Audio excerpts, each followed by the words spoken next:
Welcome to this little introductory call. This is a way for us to show us to you, for you to get to know us a little bit more, to get a sense of what we look like, what we feel like, how it is to be in a space with us. It's both for someone who might not be sure of whether they want to come to the Casatila retreat or not. We're going to speak a little bit about what we bring into that space. And it's also great for you to look at if you want just a bit more context before the retreat. Yeah, I would also say that maybe it's not just about the retreat, but anyone who's interested in joining us for one of our retreats or weekends or any kind of individual work as well. We do a lot that is emergent in, in practice.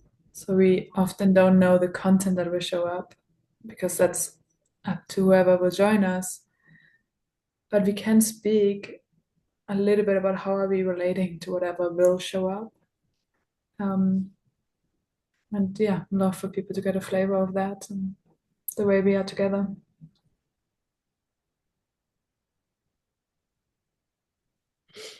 Yeah, the for those of you who might not be familiar with emergent practices, with circling, authentic relating, collective intelligence, or collective insight practice, um, emergent means something that has a starting point and that kind of unfolds in a way that it unfolds with truth. It unfolds with what is present and what becomes. It's a kind of domino effect of the now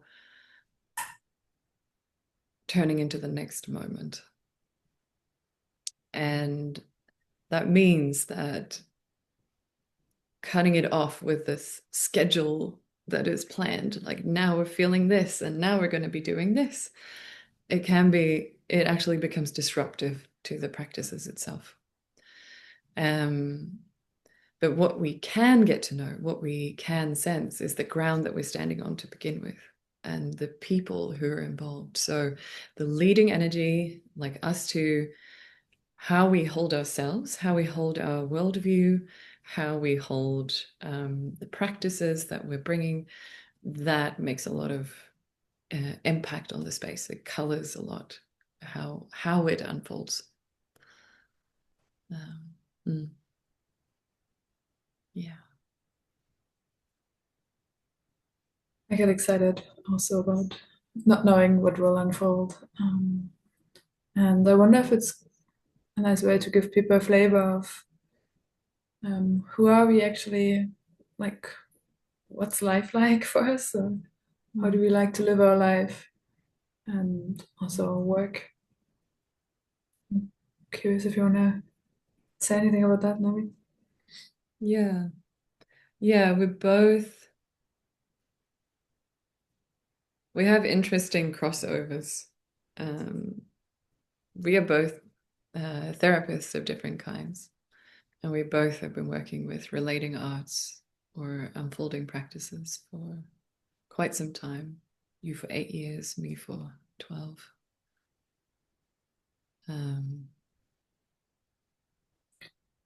We've been friends for a handful of years, quite close, and have been quite closely cooperating. So we bring slightly different flavors into our cooperation, and I think it's fair to say that it's been at the center of our work or our path in a way.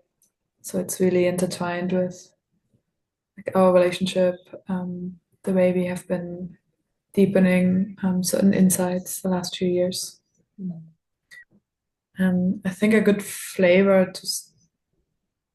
that I see as quite center is our embodiment and the way we see the physical, like really as a fundament. mhm, We are human beings. We're gonna be in a physical body, and so much can be about trying to avoid that, or at least trying to avoid aspects of it.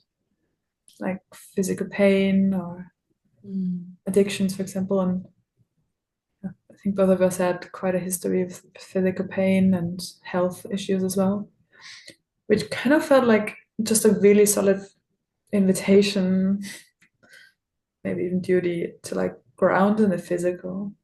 Like we have physical body, and if I really take that in, like the way I walk, the way I stack my muscles, my skeleton, and making sure that that is actually as much in alignment as all the emotional work we might be doing, psychic work or spiritual work, and not wanting to neglect either one of these aspects really, but seeing how they like feed into each other. Mm. So I see us both have quite a love for exercise, hitting it hard in the gym, um, the way we, I guess, also feed ourselves and Mm. health in general. And then like a really strong love for expressing intuitively and non-linear through the body. So not constantly trying to understand everything rationally. You might have like a cognitive clear idea of where we're going, but then also the surrender into, oh, I don't actually know. There's something intelligent in me that actually knows better. That might also come from my unconscious. So allowing to dance, for example, move, um, allow aliveness and life force to run through us and kind of like show us and teach us. So it's not head centered, but quite intuitive. Um, and also, I guess, like a great strength of what I see as inhabit often are like flow states and like having this some foundation solid so that we're safe enough, centered enough, which makes flow states more likely and like insightful states. That's what I would describe them. Yeah, and I think like one way to describe like mine or our disposition towards the body and the partly also the nervous system regulation, which is a big hype currently since a couple of years, but it's um I think it's a good hype actually. Um this this thing that we're teaching, this path that we're on, is definitely more in the realm of Tantra, feeling everything, integrating everything, being with the body and the senses first, and allowing them to really be part of the spiritual, the awakening, no matter what type of awakening it is that you're actually moving towards. Um, and there's like a passion between us for really deep change, for true change, for change that isn't a bypassing or that isn't a um, unintegrated or just a state shift, but something that becomes uh, that soaks throughout your whole life. How you sleep, how you relate with your close people, how are you with the ground, how are you in nature. Um, if our nervous system is not capable, if our body is not capable, if our psyche is not capable, like that's all one thing, it also becomes really hard to truly change instead of and instead we would split up and have one aspect that is really functional and really like alive and interested, and then the other side would be um, um, yeah, like sad, hopeless, dissociated. Like that's one of the examples of things that can happen when we don't have the place to integrate into all levels and all aspects of ourselves.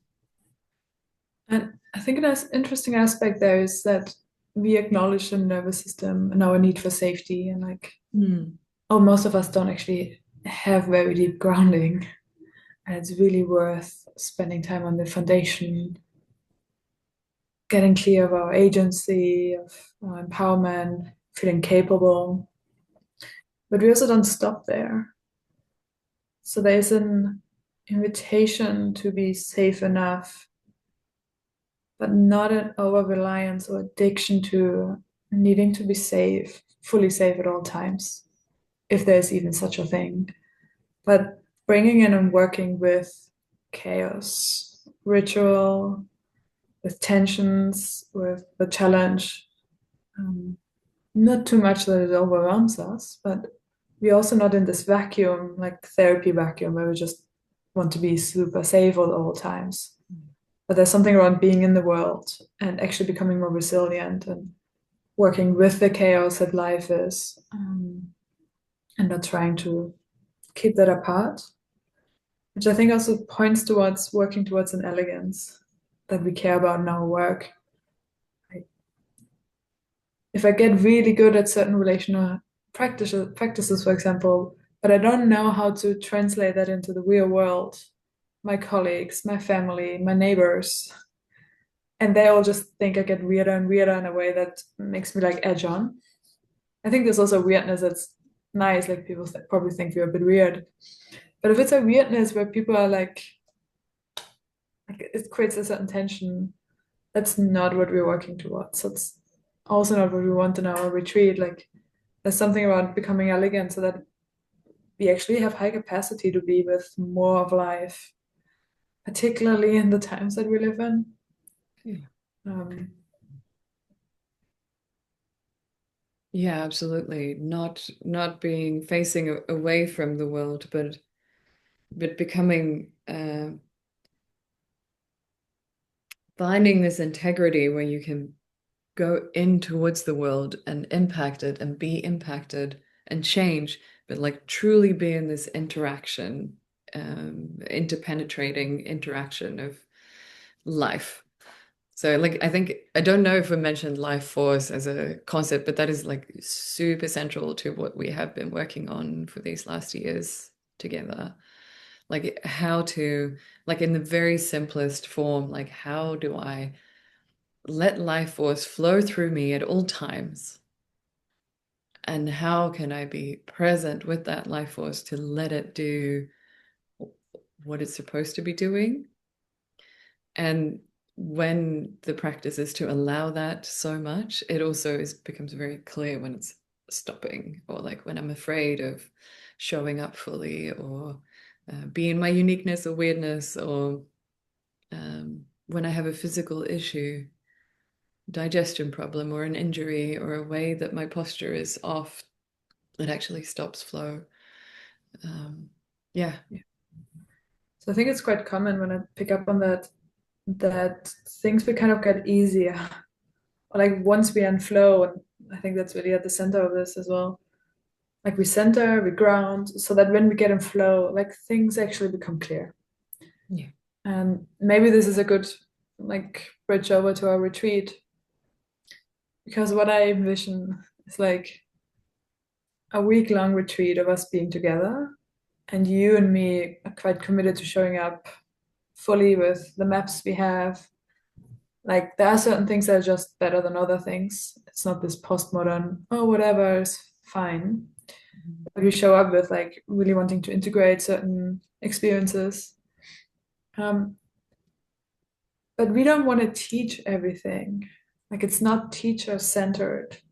We are leading, we are as much in the practice as everyone else, really, and have a fantastic team with us. Feel quite fond of. Um, but the idea is that people ground themselves, or like we create the circumstances so that people are safe in the group, safe enough, um, or have ways to create safety for themselves, to ground themselves, to find the center, maybe even deeper than ever before. Like we will really show the ways we have learned this works. But that really just actually creates this insightful state. I think it's even more than a state, actually. I think it's a handful of states. It's basically a state where our nervous system is regulated enough that we're not in constant overwhelm or out of alignment. Like most people have a bit screwed somewhere in the fundament. I'm noticing more visuals now. like um, I also like notice the harshness of the word screwed. It just like There's a natural screwness that is also fully welcome. It doesn't need to be perfect, but Mhm. where we find, I guess, as much center and alignment as our system actually offers us. Like sometimes our system is like, hey, did you notice you could actually have more alignment? So Yeah. that people have their own insights, so that people teach each other and learn from each other, not with trying to be a teacher, but actually just from being together and connecting.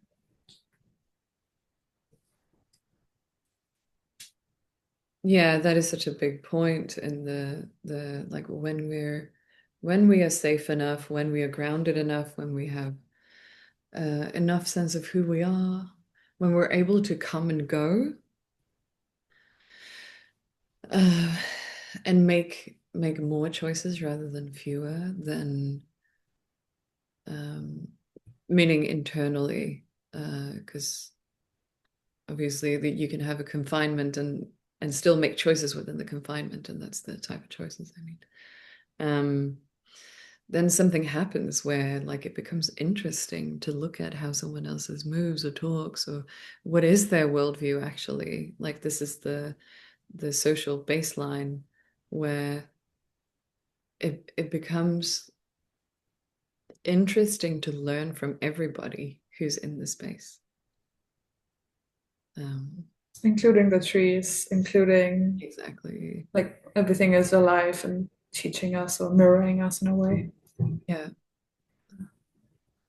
How do you see us, or like what do you see happen in the first days of the retreat that kind of creates that fundament that helps people find more center, find more grounding, works more with the self? Hmm. So one of the big things is to that we've really acknowledged that the grounding and the acclimatization, I don't know if I say that word right, um, that is happening, that it takes time, and for us to get used to other people, to a new group, to a new group dynamic, because a group dynamic is never the same ever. You cannot step into the same river twice. There's really true for groups as well. Who do you become in that group? Who do you want to become in that group? Like we leave space for that, and we also will be giving exercises or like exercises is like we will give some structured exercises of things that you can practice quite literally, but we'll also make the space where we set the intention to work with grounding, nature, movement, um, really getting a sense of your boundaries and your preferences, like doing all that kind of slow, um, so that it's possible to feel them and to register and to take in, oh, this is how I want to be, or this is how it actually feels when someone approaches me too quickly or leaves too quickly, which is another way of breaking boundaries. Um, yeah, I think I have a suspicion that you actually have more of the meat of, in your brain right now to Mm. name more things. I'm definitely hearing something or starting to touch something when I listen to you around being that much in presence for several days with a whole group. I think there's a certain sensitization that starts happening, or sensitivity through awareness, where we notice significantly more than we would in our everyday life, Mm. which means we can actually step more out of habits and bring more choice in that almost feels choiceless. Like alignment, I don't think we actually have to make decisions in every moment. It's just once we're in alignment, things will become more clear so that we have a clearer sense of, oh, like the bunch of boundaries I'm not usually setting, or oh, I could be clearer here, or more settled in myself, which makes me less reactive. And there will be prompts through that would definitely be an awesome dance party. Yeah. If not several, like you're gonna DJ. We have a couple of other awesome DJs already signed up as well. I would love that to be just good resourcing through lots of movement, um, resourcing like nice things that are nice. I like touch us like it doesn't feel like work. It feels like hanging out with friends as well. It feels like being accepted in our unique being. Right. So there are all these things that we come into a group with. We're like, oh, I need to be perfect. Oh, I can't be myself. Oh, I'm a bit too much here and a bit too little here. Um, all these things we can become aware of and they will kind of peel off, I think. Be integrated. Obviously, not all of them, but the things that come up, the edge that we have. Until like the moment where people start lighting up because their unique being is being loved and hyped in the group. And it's not about, oh, who's the coolest? It's more about, wow, we're in a group and I start accepting everyone the way they actually are. It doesn't mean I love them, but it means that, oh, I'm actually starting to become fond of their unique flavor of being in the world. And I would describe us both as weirdos. And I love the idea that everyone just steps into their own unique weird energy that's playful. It's, like there's this lightening up happening in people. And I love that there's going to be time and space and guidance towards more of that, which, to be honest, will be quite transformational already, I think. Yeah, certainly. Hmm. I guess. There's a Hi. you go. Okay. Um, I wanted to comment on the weirdness because weirdness is, um, to me, is a sacred, um, is knowing of something sacred. Weirdness as comes from the word word in English and erd, erd in Old Norse, and it means to control, to be in control of fate. There's like me saying that or me thinking of that when you talk about weirdness. It's like it becomes highlighted as like, okay, there is really an esoteric, mystical aspect of both of what we share, like how we play with reality is also within the magical aspects. And how to work with fate, how to work with true will, and like all of these deep concepts. Um, it just feels nice to mention that and how relevant this controlling one's own fate through being in your uniqueness and actually stepping into your will um, has a place in the retreat as well. Yeah. Yeah. I wonder if we can speak a bit more to like we spoke, I think, a bit about what I imagined would be the first 2 days, the self, the tapping into our weirdness. And then I imagine there's gonna be a focus on the more collective or mystical side as well. I'd love us, yeah, I would love to hear a bit more about that from you, actually. Mm.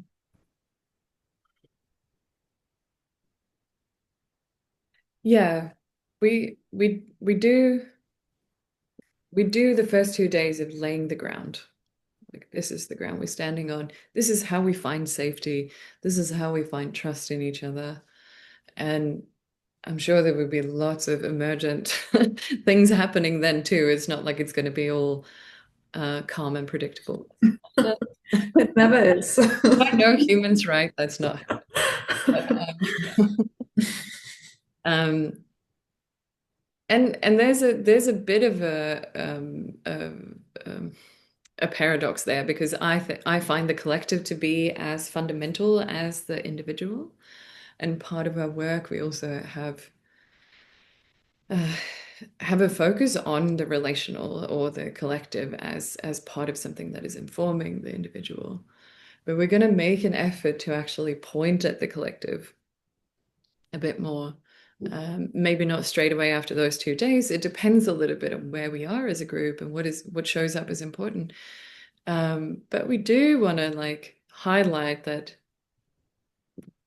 moving into the awareness of what we are doing and what are the dynamics that are showing up between us? What are actually the cultural stucknesses that we carry with us into this room, or that maybe we create in this room because of this unique setting? Yeah. Um, and I think the mystical is also fundamental in a way. That's the fundamental of mystical is how do we relate with the unknown and uncertainty? How Yeah. do we hold that? Yeah. And I think there the basics of that might be how do you do that in your everyday life? And then the very advanced, the very interesting sides of how you hold that might come up, Yeah. If especially you, when we're going a few days deeper in. yeah. Because then usually we're safe enough, we're resourced enough, we know each other enough that we can like play with the dynamics, and then the group usually starts shifting state into perceiving things in very different ways. If you're very inspired, this is usually the fun part, really. Like we both love fundamentals, like learning how to walk properly and stuff. But like, this is really fun. The image I got, because some people might even not quite know what we mean when we say the collective, Yeah. is this something that can get really heightened. That is, we work on the individual, on the self. We step into our sovereignty, agency, like where we are not just one flop, technical term. But it's like we separate, like there's a healthy separation in the group where we don't need to agree. We don't need to do the same thing at all times. We learn that we can split up. We each have the group center is in each individual center, actually. So we need to learn that. When we step more into that, everyone is going to have stuff come up. Everyone's edge is going to be in, including ours, which makes it particularly interesting. And then like these things don't arise in a vacuum. It's not like, oh, by incident, I feel this come up and you have that come up and it has nothing to do with each other. No, that's not what it is, right? Like it's gonna create constellations where the things that come up are in strong like relationship with each other. And it's not just two people, it's often a whole group. Um, so then we have more of the group, the collective come up, which is collective like movements that are there and have always been there.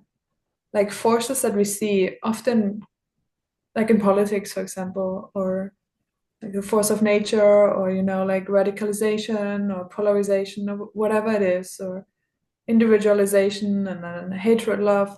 All these forces are gonna come up, and they're gonna come up in the room. When it's out there, it's really easy to say, fuck that, that's bad, that's evil, I would never. Like, I just gonna judge these people. Like, Trump, I have no idea how that could have happened. That's not me. I don't relate to it. I don't like doing that, but we have a tendency, every one of us, to do that. It's gonna be in the room, and obviously, like, there's not gonna war break loose, I assume. But we're gonna have kind of like the same streams and forces in the room among us. And it's you can't quite do the same thing there and say, oh yeah, it's just because the other people are like evil and I don't know at all, I can't relate at all. It's just because that doesn't actually quite work because you're facing the love as well. Like it's right there. If you start to become a bit more present, you can't just pretend that anymore. So we start to feel the same forces, but we can't say that's outside of me and that's evil. We start to having to say, oh, actually, I start to relate a little bit, even though I'm on the other side. it seems human to me, and it doesn't actually seem evil to me anymore, which starts to create groups when we have set the fundament that become capable of moving forces among us and do the polarity flips, for example, like the pancake. Like suddenly you understand the other side so much that you're like having like an awakening moment there. So that we can move in forces like that. That's not possible to do with politics to the same degree, but makes us capable of doing it more with politics afterwards. Like this is not just so we become really good at circling. This is actually to improve the way we are in the world. So it builds that capacity. Um, it makes us heal things. I see that a lot of when we come into groups, into circling, into servant leadership, there are these themes that are just like, I'm sorry, but they're not special to any one of us, right? Like it can almost be a bit offensive, but it's very transpersonal. There's these ways in which we are all afraid to take space because we think we can just take space away from someone else. Somewhere in our separation idea, we got that idea. So there are all these ways in which we are slightly afraid of the group, slightly would almost like prefer to not be in a group or have mistrust or hurt. But if we just have that and live our life like that, what society are we going to build? Like a society that's like we hope that it works, but we have this hurt. There's some cognitive dissonance where when we can actually do that work in a group with the collective, with enough awareness and with respect to the self and every individual, we can heal that because all of us have this, I assume, this longing to, at least the people you know who sign up for group work, have the longing to actually be seen by a group. Like there's something that draws us to it because it's so incredibly powerful to be witnessed by that amount, or it's so incredibly powerful that we have to trust, or that Mm. some people will even disagree with us or bring tension. There's something particular that happens in community settings like this, for example. Yeah, there's, ooh, I'm gonna like collect myself a little bit because I feel how I could spread out so much with names and things. Um, I love what you're speaking into. I love the words you're putting on it. Um, I think maybe even more like some of the clarity of, well, first of all, this the woundings, the things that, or not even the woundings, it can be woundings, but it can also just be like the tensions that we come with to a group. There's always like belonging. Do I belong or not? How am I sure am I belonging or not? And we can have woundings around that that we can heal and work with. But we don't have to be. It's going to be a slight tension anyway. That there is like there's a little dance that we do.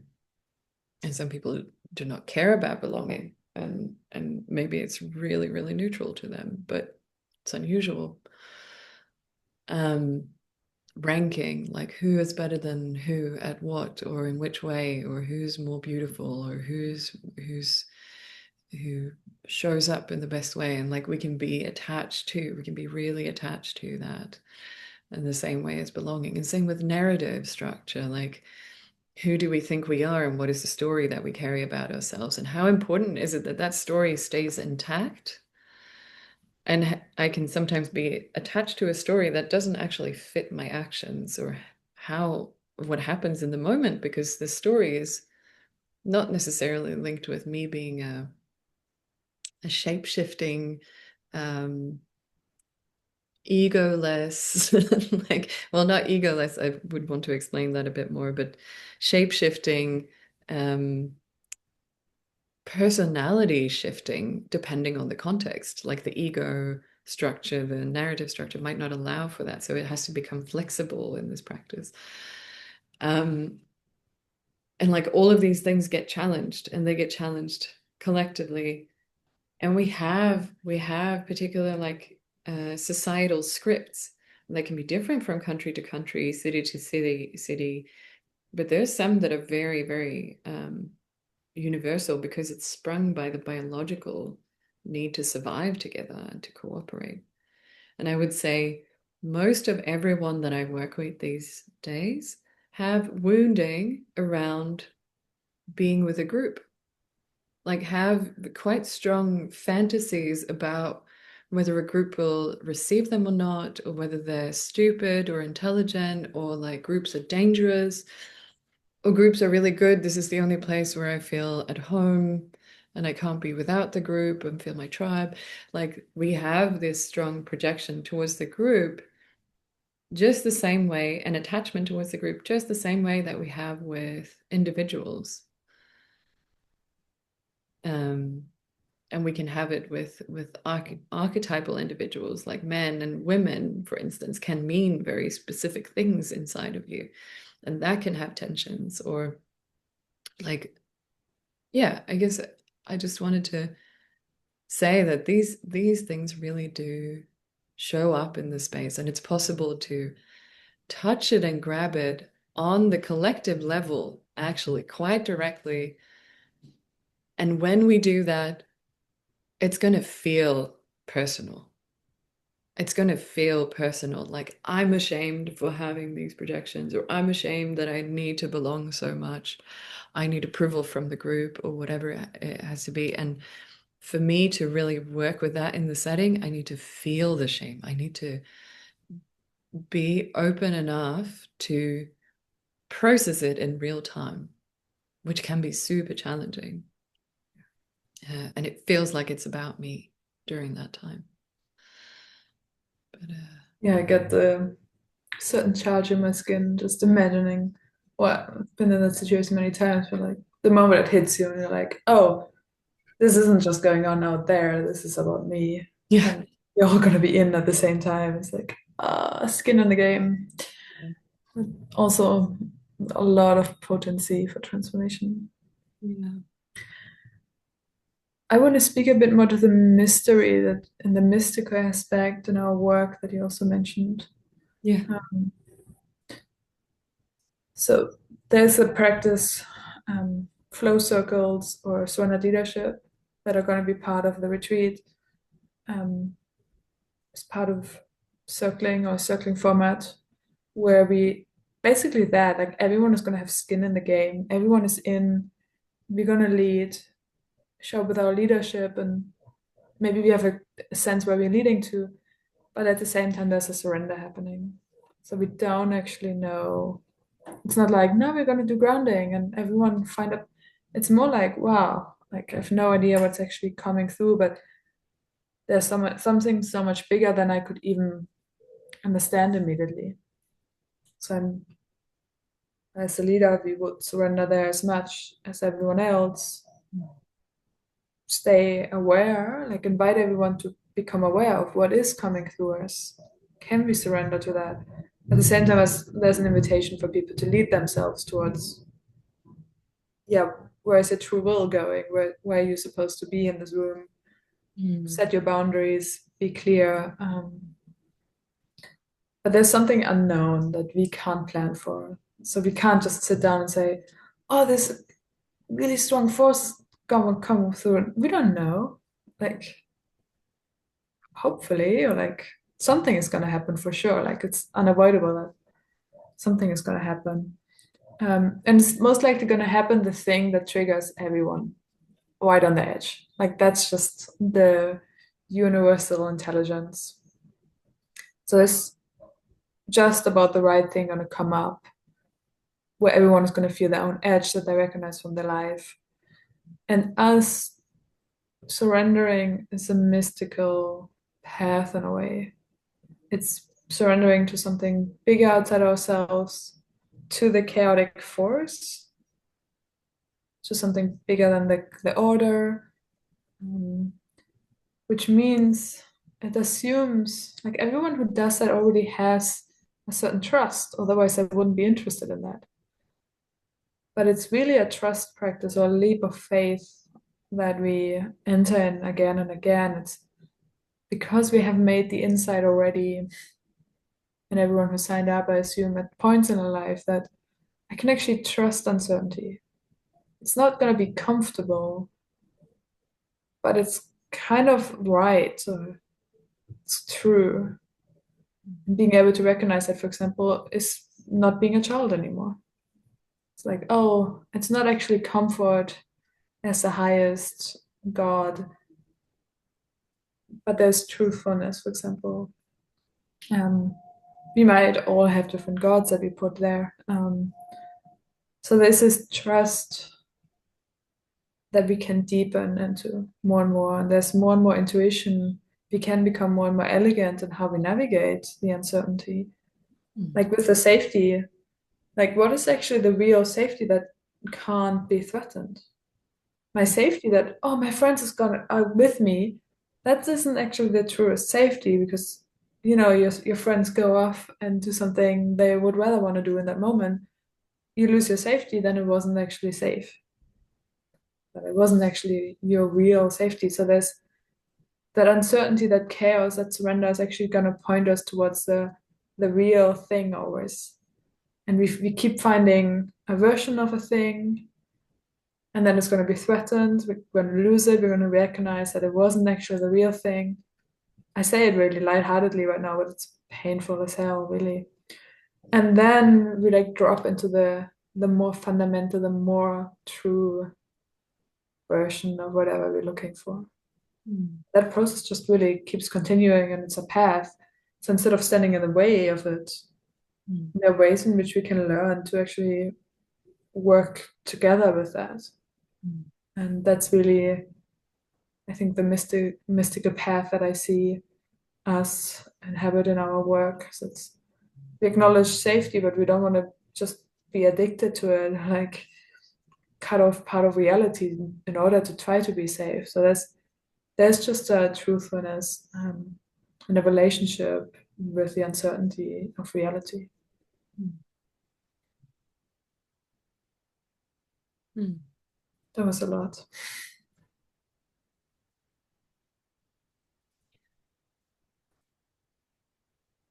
I I'm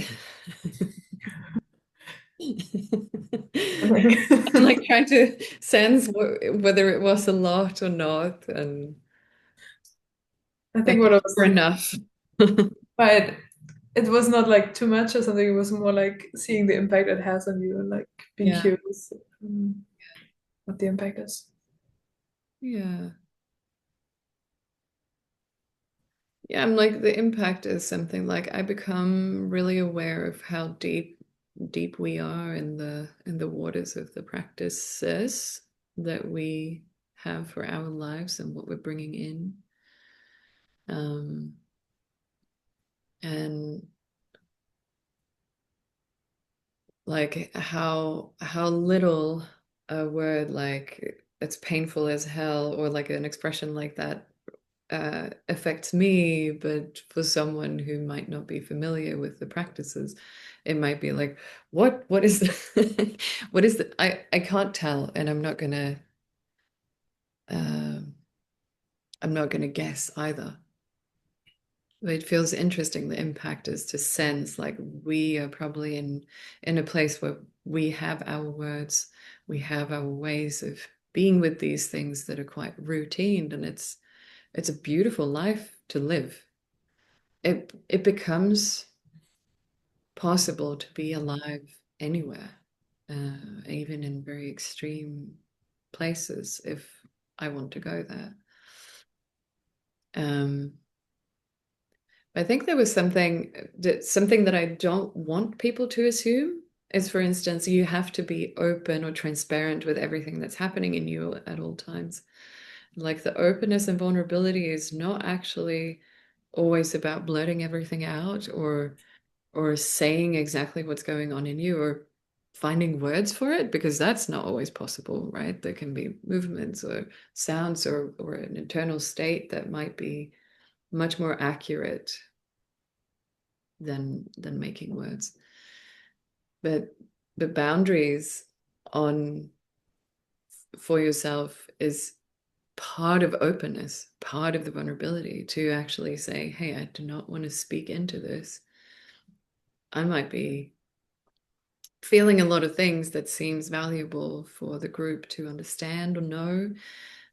And if I want to have um, a boundary to speaking about it, that has to be honored. And that is the most true. And Yeah. that is part of like actually showing up. Yeah.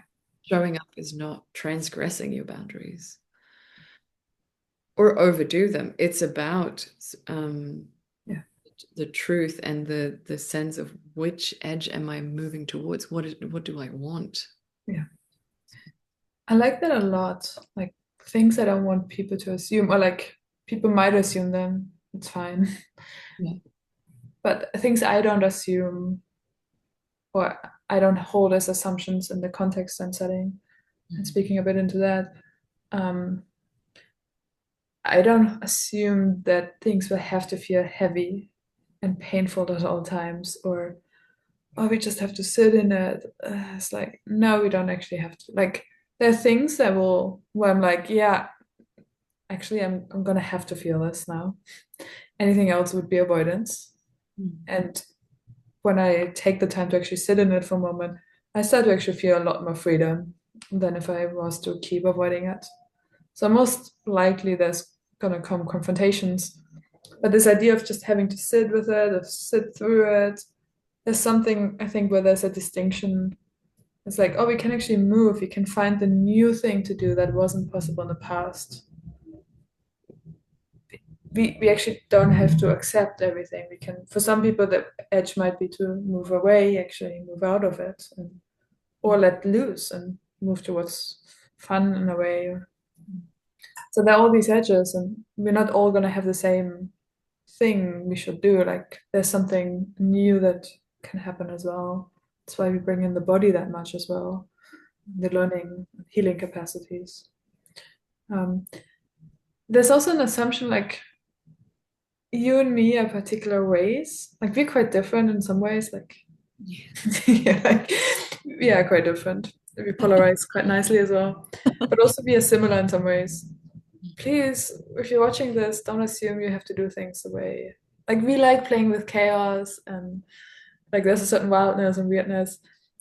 If that's not your thing, like you don't have to try to imitate that. That isn't good circling. The invitation is really just like show up the way you are. There's no pressure to be particularly capable or any like another truth of circling is also just like it's actually really fucking simple. You're just gonna be humans together. Mhm. And there's this force of love that is already running through us. And Mhm. like we're gonna look at capacities and learn, but there's also something where sometimes it might just be right to just completely forget about that and just like drop into the simplicity of most of us also actually just kind of love each other. Or sometimes we actually just want to sit by ourselves and not actually connect with the group. And everyone's just gonna kind of do their own thing. So there's just like a variety, like everything that's included in life, you're welcome to bring to this retreat. Like everything that's part of you, like there's this human wholeness. Bring it in. I don't believe in any practice. Neither of us probably believes in any practice where you would have to cut off parts of yourselves. Um, so that's just meant as a really big invitation. Yeah. Yeah, huge invitation. The and and even parts of yourself or worldview or ways that you practice, like all of it is welcome. And there's a certain way that we want to be with it, that we want to hold it as leaders, but it doesn't mean that you should stop doing what you're doing. Yeah. We want your intelligence and your genius to actually come through. Yeah. And I think even like we want for this to have an emergent transformative um effect. We want for you to be allowed to transform as much as you want to during this time, which means also bringing in your visions, your wish for the future, like how you want your life to become, not just where it is. And like all of these things are really welcome in the space. Um,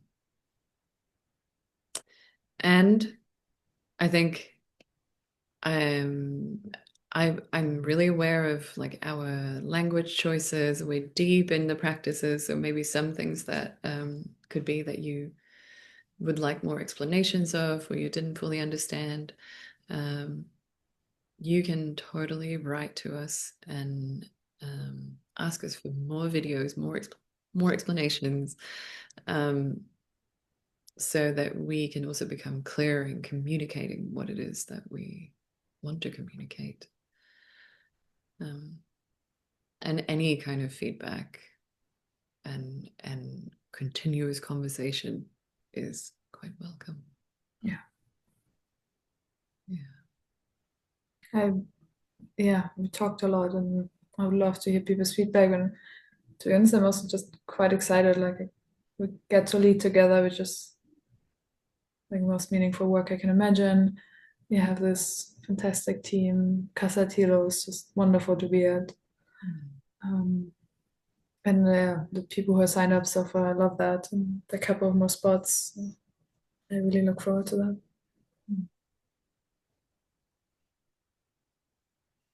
Yeah. Thank you so much. Mm. Yeah, thanks for talking and playing with me as well. And thanks for watching.